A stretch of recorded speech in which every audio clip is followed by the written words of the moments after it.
दोस्तों आज के इस वीडियो में हम कंप्यूटर के अंदर एक इंपॉर्टेंट टॉपिक के ऊपर डिस्कस करेंगे।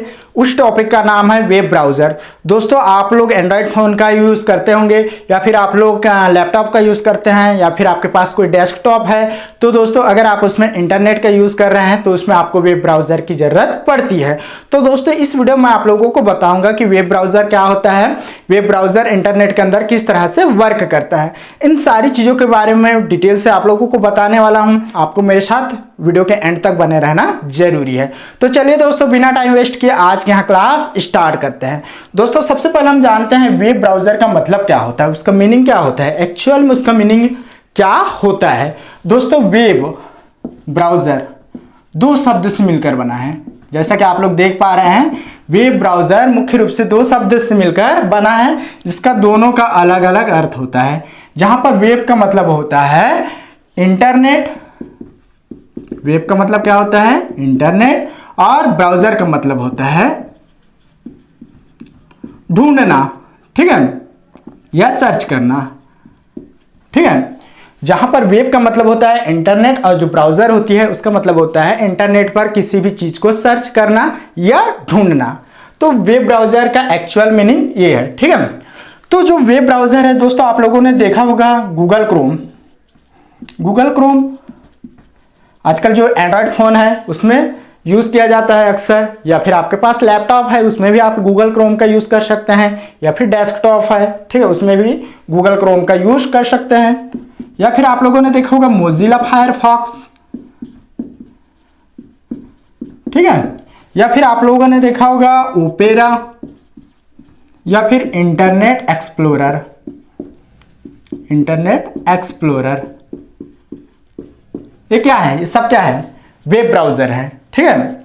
Google Chrome, Mozilla Firefox, opera, internet explorer ये सब क्या है, वेब ब्राउज़र है। चलिए दोस्तों आगे हम जानते हैं जो वेब ब्राउज़र है वो किस टाइप का सॉफ्टवेयर है। दोस्तों आप लोगों ने शायद कंप्यूटर चलाते हैं तो आप लोगों को शायद सॉफ्टवेयर के बारे में पता होगा, अगर नहीं पता चलिए मैं आप लोगों को बताता हूं। दोस्तों जो कंप्यूटर होती है उसमें मुख्य रूप से तीन प्रकार के सॉफ्टवेयर होते हैं। पहला होता है सिस्टम सॉफ्टवेयर, सेकंड होता है एप्लीकेशन सॉफ्टवेयर, और थर्ड होता है यूटिलिटी सॉफ्टवेयर, ठीक है। System software, application software, utility software.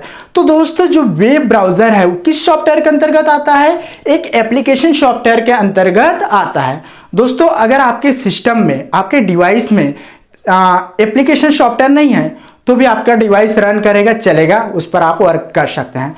और दोस्तों अगर मान लिया जाए आपके सिस्टम के अंदर सिस्टम सॉफ्टवेयर नहीं है, उस कंडीशन में आप सिस्टम को स्टार्ट भी नहीं कर सकते, काम करना तो दूर आप सिस्टम को स्टार्ट भी नहीं कर सकते। तो जो वेब ब्राउज़र है वो किस तरह का सॉफ्टवेयर के अंतर्गत आता है, एप्लीकेशन सॉफ्टवेयर के अंतर्गत आता है, एप्लीकेशन सॉफ्टवेयर, ठीक है। चलिए अब जानते हैं दोस्तों वेब ब्राउज़र का उद्भव कब हुआ था। दोस्तों टिम बर्नर्स-ली ने, टिम बर्नर्स-ली, ठीक है, एक वैज्ञानिक है। इन्होंने 1990 में क्या आया था, इंटरनेट आया था। उस टाइम क्या किया इन्होंने, एक वेब ब्राउज़र बनाया जिसका नाम था वर्ल्ड वाइड वेब, ठीक है।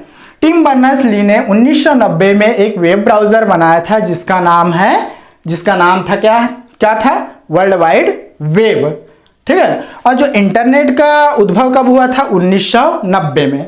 इंटरनेट का उद्भव कब हुआ था, 1990 में। उसी टाइम वेब ब्राउज़र भी आया था, ठीक है। चलिए दोस्तों आगे हम जानते हैं जो वेब ब्राउज़र है, ठीक है, जो वेब ब्राउज़र है और जो वेब सर्वर है, वेब ब्राउज़र और वेब सर्वर एक दूसरे के पूरक हैं। कौन कौन से, वेब सर्वर, ठीक है। वेब ब्राउज़र और वेब सर्वर एक दूसरे के पूरक है। अगर आपके सिस्टम के अंदर वेब ब्राउज़र नहीं है तो आप वेब सर्वर का यूज़ नहीं कर सकते। अगर आपके सिस्टम के में वेब ब्राउज़र है तो आप बड़े आसानी से ही वेब सर्वर का यूज़ कर सकते हैं। और आपके पास वेब सर्वर है और वेब ब्राउज़र ही नहीं है तो आप इंटरनेट से किसी भी चीज़ को एक्सेस नहीं कर सकते। इसलिए एक दूसरे के पूरक है, एक दूसरे पर डिपेंड है, ठीक है। चलिए दोस्तों आगे हम जानते हैं जो वेब ब्राउज़र है, ठीक है, आजकल बहुत सारा वेब ब्राउज़र मार्केट में अवेलेबल है, ठीक है। उसमें से जो कुछ वेब ब्राउज़र है वो केवल क्या करता है, कुछ वेब ब्राउज़र वो क्या करता है, केवल टेक्स्ट को ट्रांसमिट करने का काम करता है। और जो कुछ वेब ब्राउज़र है वो क्या करता है, एक तो ग्राफिक्स को ट्रांसमिट करेगा, ग्राफिक्स को, या तो फिर एनिमेशन को भी ट्रांसमिट करने का काम करता है, ठीक है। क्या क्या काम कर सकता है, क्या क्या काम करता है, जो कुछ वेब ब्राउज़र है वो केवल टेक्स्ट को ट्रांसमिट करने का काम करेगा, और जो कुछ वेब ब्राउज़र है वो ग्राफिक्स के साथ साथ एनिमेशन को भी ट्रांसमिट करने का काम करेगा, ठीक है। चलिए दोस्तों नेक्स्ट जानते हैं जो वेब ब्राउज़र होता है, ठीक है, वेब ब्राउज़र किस तरह से वर्क करता है उसके बारे में जानते हैं। वेब ब्राउज़र दोस्तों आप लोगों ने देखा होगा, आपके कंप्यूटर के अंदर जो भी आप वेब ब्राउज़र चलाते हैं, ठीक है, तो आप लोगों ने वहाँ पर देखा होगा वेब एड्रेस डाला जाता है। उस ब्राउज़र के अंदर क्या डाला जाता है, वेब एड्रेस डाला जाता है। अगर किसी चीज़ को आपको इंटरनेट से एक्सेस करना है तो आपको क्या करना पड़ेगा, वहाँ पर उस वेब एड्रेस के अंदर आपको वेबसाइट का लिंक डालना पड़ेगा, या फिर कोई वेब पेज है उसका एड्रेस डालना पड़ेगा, ठीक है। या तो आप वहाँ पर वेबसाइट डाल सकते हो, या फिर आप क्या डाल सकते हो वेब एड्रेस में, वेबसाइट या फिर वेब पेज कहाँ पर डाल सकते हो, वेब एड्रेस के अंदर, ठीक है। ये समझ में आ गया। उसके बाद वेबसाइट, जो वेबसाइट आपने डाला, ठीक है, उसको वेब सर्वर के साथ कनेक्ट करने का काम कौन करेगा, HTTP, जिसका पूरा नाम होता है hyper text transfer protocol, hyper text transfer protocol, ठीक है, हाइपर टेक्स्ट ट्रांसफर प्रोटोकॉल। दोस्तों ये कई बार एग्जाम में पूछा जाता है कि HTTP पूरा नाम क्या है, तो आपको क्या करना है, हाइपर टेक्स्ट ट्रांसफर प्रोटोकॉल, इसका आंसर लिख के आना है, ठीक है। तो ये क्या करता है, जो HTTP होता है, आपने जो वेबसाइट का लिंक डाला है या जो वेब पेज है उसका लिंक डाला है, तो ये क्या करेगा, वेब सर्वर से या वेब पेज से, वेब पेज या वेब सर्वर से क्या करेगा, इसको कनेक्ट कर देगा। किसको कनेक्ट कर देगा, वेब ब्राउज़र को। आपने जो वेबसाइट का लिंक डाला है या आपने जो वेब पेज का लिंक डाला है उसके साथ HTTP क्या कर देगा, वेब ब्राउज़र को वेब पेज के साथ कनेक्ट कर देगा या वेब सर्वर के साथ कनेक्ट कर देगा। उसके बाद ये क्या हो जाएगा, दोनों कनेक्ट हो जाएंगे। उसके बाद ये आपके रिक्वेस्ट के अकॉर्डिंग, आप जो भी चीज़ को वहाँ से सर्च करना चाहते हैं उसके अकॉर्डिंग ये क्या कर देगा, वेब पेज क्या कर लेगा, वहाँ से ढूंढ लेगा, सर्च कर लेगा। उसके बाद ये वेब ब्राउज़र को दे देगा, रिस्पॉन्स कर देगा, ठीक है, जिसको आप अपने कंप्यूटर में डिस्प्ले के रूप में देख सकते हैं, सामने आप देख सकते हैं मॉनिटर में, ठीक है।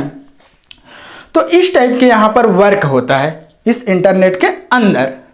चलिए दोस्तों अब हम बात कर लेते हैं कि जो वेब ब्राउज़र होता है वो क्या करता है, उस कंप्यूटर की लैंग्वेज को, कंप्यूटर की भाषा को कन्वर्ट करने का काम करता है आपके समझने वाली भाषा में, ठीक है। जो यूज़र या जो क्लाइंट जिस भाषा को जानता है या जिस भाषा का यूज़ कर रहा है, जिस भाषा में वो ढूंढना चाहता है, सर्च करना चाहता है, तो क्या करती है वेब ब्राउज़र, क्या करती है, कंप्यूटर की भाषा को आपके समझने योग्य भाषा में क्या करने का काम करती है, बदलने का काम करती है, कन्वर्ट करने का काम करती है। कौन, वेब ब्राउज़र,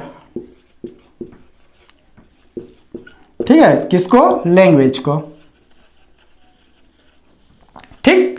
इस प्रकार से वेब ब्राउज़र इंटरनेट के अंदर वर्क करता है। दोस्तों उम्मीद करता हूं कि यहां वीडियो आप लोगों को समझ में आया होगा। अगर वीडियो समझ में आ गया होगा तो प्लीज़ वीडियो को लाइक कर दीजिएगा, वीडियो को फ्रेंड सर्कल के अंदर शेयर करना भी मत भूलिए। तो दोस्तों आज के लिए फिलहाल बस इतना ही, कल फिर एक नए वीडियो के साथ मिलेंगे। तब तक के लिए नमस्कार, जय हिंद, वंदे मातरम।